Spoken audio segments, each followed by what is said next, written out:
Hello guys, आज का topic है हमारा टूवर्ड्स सिविल डिसोबीडियंस मूवमेंट के बारे में, जो कि क्लास 10th का हिस्ट्री चैप्टर है 2, जिसे हम नेशनलिज्म इन इंडिया के बारे में पढ़ने वाले हैं। इससे पहले कि मैं पढ़ाऊँ, इससे पहले मैं कुछ क्वेश्चन दिया था लास्ट वीडियो में, और वो क्वेश्चन था, 2 क्वेश्चन थे उसका, जिनको नहीं आ रहा या फिर मैं ऐसे हिंट देता हूँ आपको कि उसका आंसर क्या है।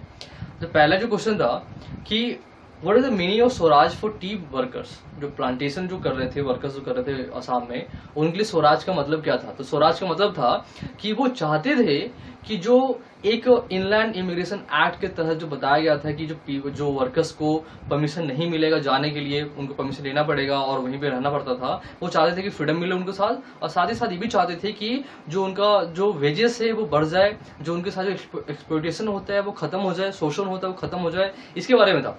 और नेक्स्ट क्वेश्चन था कि when and why Chaura Chauri incident happen. तो 1922 में इंसिडेंट हैपन हुआ, और साथ ही साथ क्यों हुआ, क्योंकि मास एजिटेशन, गुस्सा था लोगों के अंदर, पीपल के अंदर गुस्सा था, क्योंकि वो चाहते थे कि जो पुलिस ने, जो वहां के ऑफिसर ने जो काम किया था, जो लोगों को ब्रुटैलिटी से पीटा जा रहा था, लोगों को मारा जा रहा था, इसके खिलाफ तो कुछ ग्रुप ऑफ पीपल थे, उन्होंने क्या किया था, पुलिस स्टेशन को ही जला दिया पूरा। कुछ 20-22 जो पीपल थे वहां पे, जो पुलिसकर्मी थे, वो सब जल के मर गए। ये था क्या, चौरी चौरा हत्याकांड जो था, वो हमारा ये था इंसिडेंट था इसके बारे में। तो चलते हैं नेक्स्ट टॉपिक की तरफ। तो स्वागत है आपका पॉइंट टू पॉइंट अकेडमी में, मैं प्रकाश, और टॉपिक देखते हैं इसमें क्या है। तो सिविल डिसओबीडियंस मूवमेंट का मतलब क्या हुआ। पहले तो क्या नॉन कॉपरेशन मूवमेंट था, अब है सिविल डिसओबीडियंस मूवमेंट। मतलब ये क्या हुआ है कि इसकी शुरुआत कैसी हुई, सिविल डिसऑर्डर मूवमेंट कैसे बना, इसके बारे में हम पढ़ेंगे। तो एक्चुअली ये है कि बोला जाता है कि हम जो गवर्नमेंट है ना, गवर्नमेंट को हम इन्फ्लुएंस इस तरीके से करें, उनके हम चीजें को हम ज्यादा इस्तेमाल ना करें, लेकिन वो मास पे होना चाहिए। मास मतलब कि भीड़ बहुत ज्यादा बड़ा होना चाहिए, तभी जाके मूवमेंट काम करता है, नहीं तो वो काम नहीं कर पाएगा। तो उसके लिए महात्मा गांधी ने क्या क्या प्रपोजल रखा, और किस तरीके से जो कांग्रेस जो लीडर्स थे उन्होंने किस तरीके से पार्टिसिपेट किया। तो एक्चुअली में बताया जाए तो नॉन कॉपरेशन मूवमेंट जब हुआ था, तो उस समय बहुत ही ज्यादा मास पीपल जो वहां पे गेदर हुए थे, उसमें जो कांग्रेस के लीडर्स थे वो ना बहुत टायर्ड हो चुके थे मूवमेंट से, कि हमेशा बार बार मूवमेंट करे जा रहे हैं, हम प्रोटेस्ट करे जा रहे हैं, लेकिन उसका फायदा नहीं हो रहा है। सो जो कांग्रेस के कुछ लीडर्स थे, जो अनुभवी जो लीडर्स थे, उन्होंने ये सोचा, जैसे CR दास हो गया हमारे, उन्होंने ये सोचा कि क्यों ना ब्रिटिश गवर्नमेंट के अंदर ही हम इलेक्शन लड़े, हम रिप्रेजेंट करें इलेक्शन में, और उनके साथ हम गवर्नमेंट फॉर्म करें, मतलब जिसको हम बोलते हैं प्रोविंशियल काउंसिल। प्रोविंशियल काउंसिल मतलब जहां पर उनको राइट होता है कि कोई भी अगर ब्रिटिश गवर्नमेंट ने अगर प्रपोजल को रखा है तो उसको वो रद्द कर सकते हैं, कैंसिल कर सकते हैं। वो इकोनॉमिक डिसीजन होता है, उनमें उनका हाथ रोल होता है, ये सारे वो कर सकते हैं। तो उन्होंने ये सोचा, लेकिन कुछ कांग्रेस के जो और भी जो यंगर लीडर थे, जैसे कि जवाहरलाल नेहरू हो गए, ठीक है, सुभाष चंद्र बोस हो गए, वो चाहते थे कि हमें फुल इंडिपेंडेंस चाहिए, हमें ब्रिटिश के साथ हमें कोई भी उनको सुलह नहीं करना है, मतलब कि उनके साथ हमें कोई भी समझौता नहीं करना है, हमें फुल स्वराज चाहिए, हमें ब्रिटिश चाहिए ही नहीं, हमें ये चाहते थे। और जो यंग जो ज्यादातर जो हमारे यहाँ पे एक्सपीरियंस जो कांग्रेस लीडर्स थे, वो चाहते थे कि ब्रिटिश के साथ ही हम मिलकर उनके हम अपने तरीके से माउल्ड कर दे, हम अपने पॉलिसी को, ये चाहते थे। तो किस तरह से देखते हैं यहाँ पर। तो पहला वो ये था कि इन फरवरी, आप जैसे कि पता है कि इन फैब 1922 में क्या हुआ कि non cooperation movement ended, non cooperation movement ended. तो जो नॉन कॉपरेशन मूवमेंट था क्या हो गया, उसको हॉल्ट हुआ, वो एंड हो गया। जितने भी जो लीडर्स थे, मैंने क्या बताया था अभी, many leaders tired of movement, some experienced Congress leaders decided to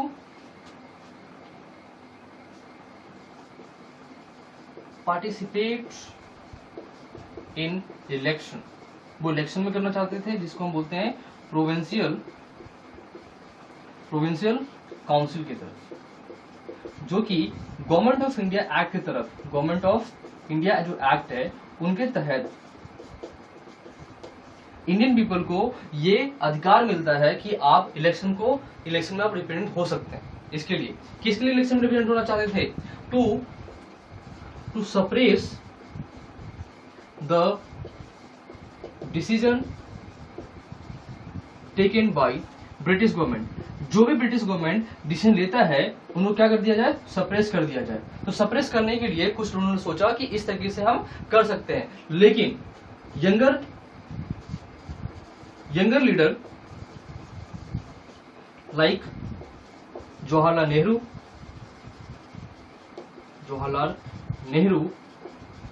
Subhash Chandra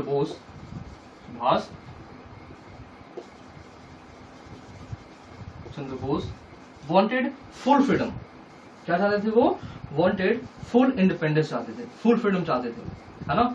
तो वो इस तरीके से चाहते थे, वो नहीं चाहते थे कि हमें ब्रिटिश के हमें कुछ भी उनके दखल होना चाहिए, वो चाहते थे कि पूरा फ्रीडम हो जाए। इस तरीके से क्या हुआ कि लेकिन जो लीडर्स की बात आता है, जो इलेक्शन की बात आता है, जो पॉलिटिकल था, इस तरीके से 1921 के बाद हमारे यहाँ पे इंडियन पॉलिटिक्स का स्टार्ट होता है कि इंडियन पॉलिटिशियन किस तरीके से उन्होंने किस मुद्दे पे उन्होंने काम किया और जो पीपल के भरोसे को जीता उन्होंने, और उन्होंने बोला कि हम आपके लिए क्या क्या कर सकते हैं। तो इस तरीके से उन्होंने ये चीज काम किया। तो देखते हैं कि कौन सा ऐसा फैक्टर था जो इंडियन पॉलिटिक्स को और भी अच्छा बनाता है और किस तरीके से गवर्नमेंट को, ब्रिटिश गवर्नमेंट को इन्फ्लुएंस कर पाते हैं। वो क्या था वो? तो उसके लिए गाइस लाइक एंड सब्सक्राइब करना ना भूलें आप।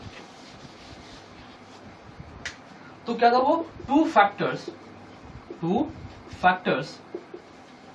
दैट इन्फ्लुएंस या बोलते हैं दैट शेप्ड इंडियन पॉलिटिक्स कि जो इंडियन पॉलिटिक्स को क्या क्या उन्होंने शेप किया। तो पहला तो ये था कि आपको पता है वर्ल्ड वाइड इकोनॉमिक डिप्रेशन हुआ।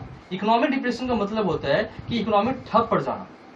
इकोनॉमिक क्या होना? ठप पड़ जाना। जैसे कि मैं आपको बताता हूँ एग्जाम्पल है कि अभी पूरे वर्ल्ड में एक ही चीज का चर्चा होते रहता है, वो क्या? कोविड-19 कोरोना वायरस के बारे में।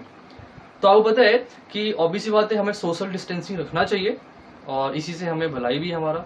और ये भी देखिए कि मैं घर में ही बैठ के मैं आपके लिए बना रहा हूँ वीडियो, ताकि आप भी कुछ गेन करें, नॉलेज गेन करें। लेकिन सोचिए कि apart from that, social distancing के अलावा पूरे वर्ल्ड में कोरोना वायरस के चलते जो इकोनॉमी है ना, वो ठप पड़ा हुआ है ड्यू टू लॉकडाउन।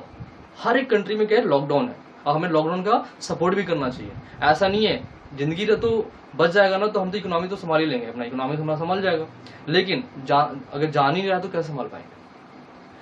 तो इसी में बोला हुआ है कि इसके चलते, कोविड-19 के चलते इकोनॉमिक ठप बढ़ा हुआ है। इसका मतलब क्या हुआ कि चीजों डिप्रेशन में आ गया। मतलब कि हर चीज, लोगों पे पैसा ज्यादा होगा नहीं, लोग काम नहीं कर रहे हैं तो पैसा होगा नहीं, जब पैसा नहीं होगा तो डिमांड नहीं करेंगे, जो डिमांड नहीं करेंगे तो चीजों की प्राइस क्या हो जाएगा? कम हो जाएगा। इसेंशियल आइटम को छोड़कर, इसेंशियल का मतलब जो जरूरतमंद के जो आइटम होता है उनको छोड़कर बाकी जो चीजें होंगी ना, उनकी डिमांड क्या हो जाएगी? कम हो जाएगी। तो कम होने के क्या हो जाएगा? उनके प्राइस भी कम हो जाएंगे। तो इसको बोलते हैं इकोनॉमिक डिप्रेशन, बोलते हैं कि डिप्रेशन में चला गया इकोनॉमी। ठीक है, इसके बारे में तो इकोनॉमिक डिप्रेशन हो गया।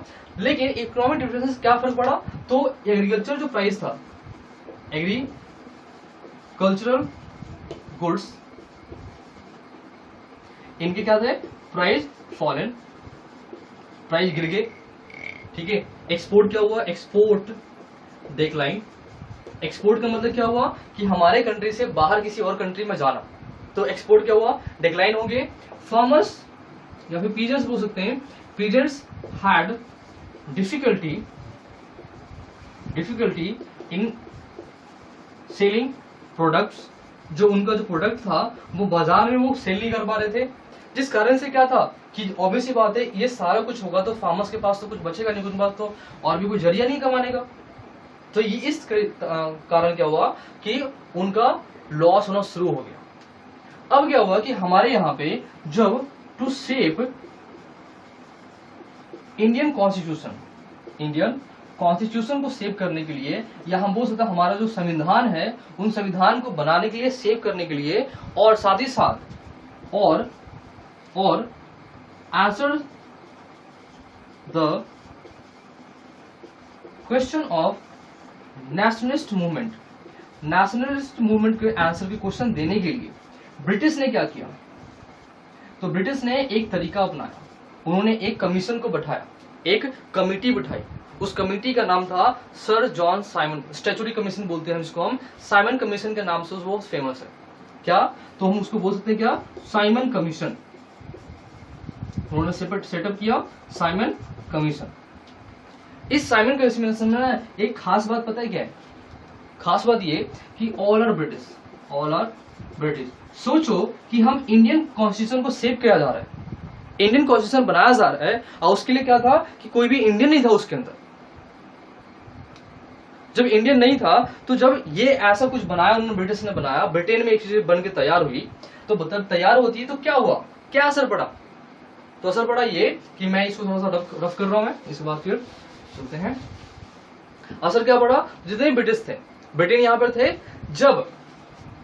जब यहां पर 1928 में, कब? जब 1928 में जब सर साइमन कमीशन जब आया यहाँ पे इंडिया में, came Simon commission, Simon commission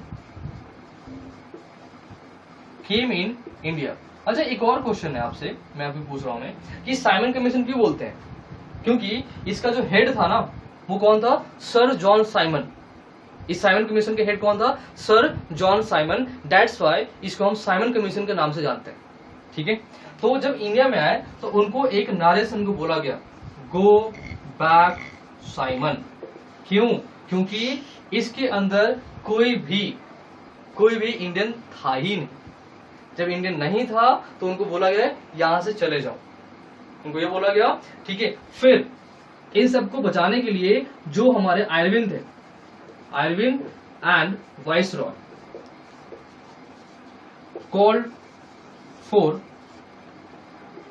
round table conference. Round table conference का मतलब होता है जहां पर इंडियन पीपल और ब्रिटिश पीपल बैठेंगे, एक जगह पे मीटिंग करेंगे, मीटिंग करके क्या डिस्कशन का निष्कर्ष का निकलता है। राउंड टेबल कॉन्फ्रेंस करने के लिए बताया गया कि आप आइए और हम राउंड टेबल कॉन्फ्रेंस करते हैं यहाँ पे। लेकिन इसके लिए किस चीज के लिए?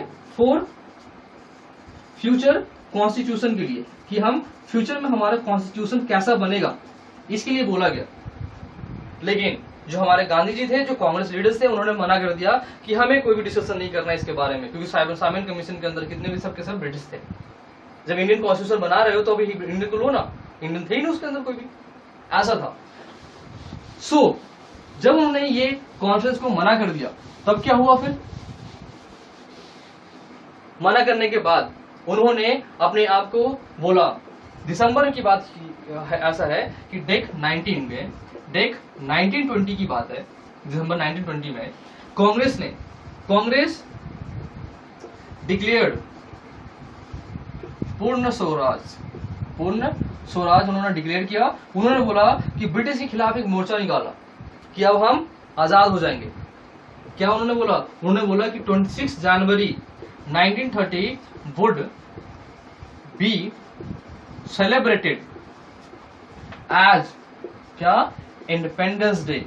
उन्होंने ये बोला कि हम इंडिपेंडेंस डे सेलिब्रेट करेंगे, कौन से दिन को? 1930 को, 26 जनवरी। वुड भी लिखा हुआ, मतलब कि ये एक तरह से परसेप्शन था, एक ऐसा सोचना था, मानना था। लेकिन क्या हुआ कि फेल्ड टुगेदर मास पीपल, मतलब कि वहां पे भीड़ इकट्ठा नहीं हो पाई। मास पीपल टुगेदर करने में वो क्या हो गए? फेल हो गए। जैसे क्या हुआ कि वहां पे मूवमेंट को कॉल्ड ऑफ, तो मूवमेंट क्या हुआ? कॉल्ड ऑफ द मूवमेंट, और मूवमेंट को उन्होंने बंद कर दिया। इसके बाद उन्होंने सोचा कि कोई और तरीका में सोचना पड़ेगा इसके लिए, मूवमेंट के लिए। तो गाइज, टॉपिक आज के लिए इतना ही था। इसके बारे में कुछ क्वेश्चन दे रहा हूं मैं आपको, 2 क्वेश्चन हैं जो कि एज यूजुअली मैं देता हूं रोज, और उस 2 क्वेश्चन क्या है तो देखते हैं 2 क्वेश्चन की तरफ। पहला, what is the idea behind civil disobedience movement? क्या आइडिया था ये बताना है हमें, पहला क्वेश्चन है। And the second one is how Indian politics shift during British Raj. British Raj में इंडियन पॉलिटिक्स कैसे इमर्ज भी हो सकते हैं कि इमर्ज कैसे हुआ, ये सब 3 नंबर के क्वेश्चन है। तो आप मुझे इसके क्वेश्चंस के आंसर मुझे कमेंट्स बॉक्स में आप मुझे भेज सकते हैं, मुझे बता सकते हैं। आज के लिए गाइस फिर इतना ही है। लाइक एंड सब्सक्राइब करना ना भूलें।